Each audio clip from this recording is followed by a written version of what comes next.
Subscribe to Arif Danish for Islamic videos. हज़रत सल्लल्लाहु अलैहि वसल्लम पर वही का इब्तिदाई दौर अच्छे सच्चे पाकीज़ा ख्वाबों से शुरू हुआ। आप ख्वाब में जो कुछ देखते वह सुबह की रोशनी की तरह सही और सच्चा साबित होता।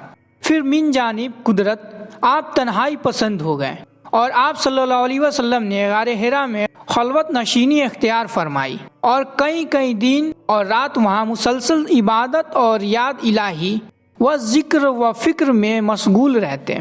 जब तक घर आने को दिल ना चाहता तोशा हमरा लिए हुए वहाँ रहते। तोशा ख़त्म होने पर ही अहलिया मोहतरमा हज़रत खदीजा रज़ी अल्लाह ताला अन्हा के पास तशरीफ़ लाते और कुछ तोशा हमरा लेकर फिर वहाँ जाकर खलवत गज़ी हो जाते। यही तरीका जारी रहा यहाँ तक कि आप पर हक मुनकशिफ हो गया और आप गारे हिरा में ही क़याम बंदी थे कि अचानक हज़रत जिब्रील अलैहिस्सलाम आपके पास हाजिर हुए और कहने लगे कि मुहम्मद पढ़ो। आप फरमाते हैं कि मैंने कहा कि मैं पढ़ना नहीं जानता।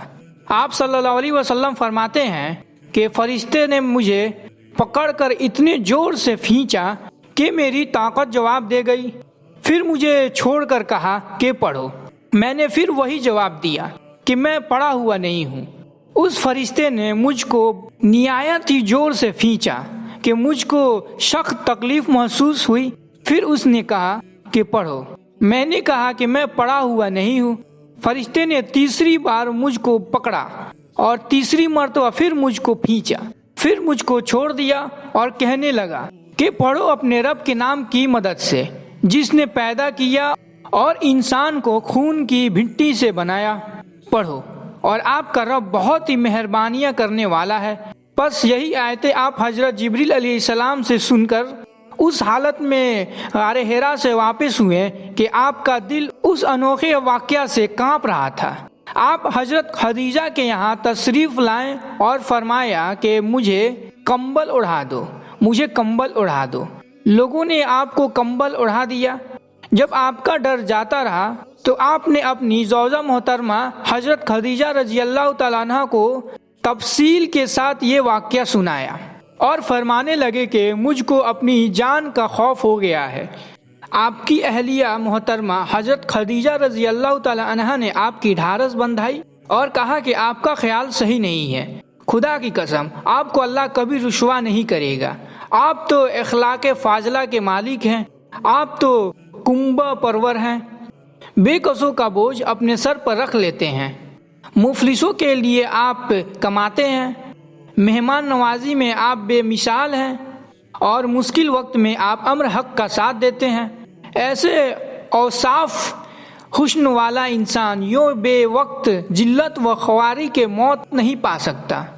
फिर मज़ीद तसल्ली के लिए हज़रत खदीजा रज़ी अल्लाह ताला अन्हा आप सल्लल्लाहु अलैहि वसल्लम को वर्का बिन नौफिल के पास ले गईं जो उनके चचा जात भाई थे और ज़माने जाहिलियत में नसरानी मजहब इख्तियार कर चुके थे और इब्रानी ज़बान के कातिब थे। चुनांचे इंजील को भी हस्ब मनसाए खुदावंदी इब्रानी ज़बान में लिखा करते थे। इंजील शबरानी ज़बान में नाजिल हुई थी, फिर उसका तर्जुमा इब्रानी ज़बान में हुआ। वर्का उसी को लिखते थे। वह बहुत बूढ़े हो गए थे, यहाँ तक कि उनकी बिनाई भी रुखसत हो चुकी थी। हज़रत खदीजा रज़ी अल्लाह ताला अन्हा ने उनके सामने आपके हालात बयान किए और कहा कि ए चचा जात भाई, अपने भतीजे मोहम्मद सल्लल्लाहु अलैहि वसल्लम की ज़ुबानी ज़रा उनकी कैफियत सुन लीजिए। वह बोले कि भतीजे आपने जो कुछ देखा है उसकी तफसील सुनाओ। चुनांचे आप सल्लल्लाहु अलैहि वसल्लम ने अज अव्वल ता आखिर पूरा वाक़या सुनाया, जिसे सुनकर वर्का बेअख्तियार होकर बोल उठे कि ये तो वही नामूस राजदार फरिश्ता है जिसे अल्लाह ने हजरत मूसा अलैहिस्सलाम पर वही देकर भेजा था। काश मैं आपके इस अहद नबुवत के शुरू होने पर जवान उम्र होता। काश मैं उस वक्त तक जिंदा रहता जबकि आपकी कौम आपको उस शहर से निकाल देगी। रसूल करीम सल्लल्लाहु अलैहि वसल्लम ने ये सुनकर ताज्जुब से पूछा कि क्या वो लोग मुझको निकाल देंगे, हालांकि मैं उनमें सादिक व अमीन व मकबूल हूँ। वर्का बोला, ہاں یہ سب کچھ سچ ہے، مگر جو شخص بھی آپ کی طرح امر حق لے کر آیا لوگ اس کے دشمن ہی ہو گئے ہیں۔ اگر مجھے آپ کی نبوت کا وہ زمانہ مل جائے تو میں آپ کی پوری مدد کروں گا، مگر ورقہ کچھ دنوں کے بعد انتقال کر گئے، پھر کچھ عرصے تک وحی کی آمد موقوف رہی۔